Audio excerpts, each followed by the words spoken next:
Mangkir paripurna, DPRD Buru minta Mendagri evaluasi penjabat Bupati Syarif Hidayat.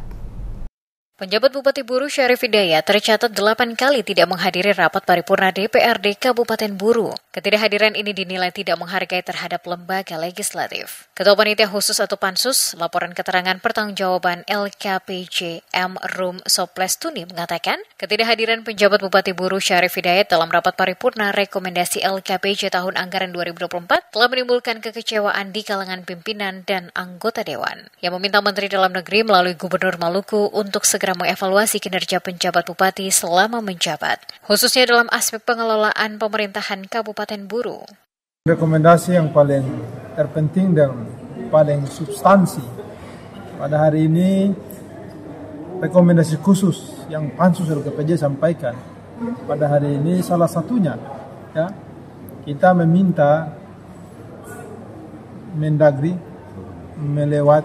lewat Gubernur Maluku untuk mengevaluasi kinerja saudara pejabat Bupati Buru dalam melakukan pengelolaan pemerintahan.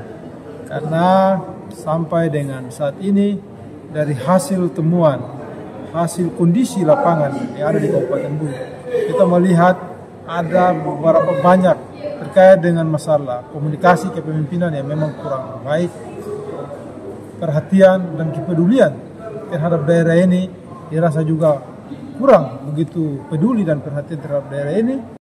Dalam paripurna itu, Pansus LKPJ juga menyoroti beberapa persoalan penting seperti kondisi lapangan Patimura di Kota Namlea yang terbengkalai dan dipenuhi rumput liar setinggi 1 meter. Menurutnya, lapangan ini seharusnya menjadi fasilitas olahraga yang dirawat dengan baik, bukan dibiarkan terbengkalai. Masalah lain yang disoroti adalah belum dikembalikannya anggaran sebesar 17 miliar rupiah dari Dinas Pendidikan dan Kebudayaan atau PK Kabupaten Buru ke pemerintah pusat. Ketidaksanggupan pemerintah daerah dalam menyelesaikan persoalan ini dinilai sebagai bentuk kelalaian dalam pengelolaan keuangan daerah.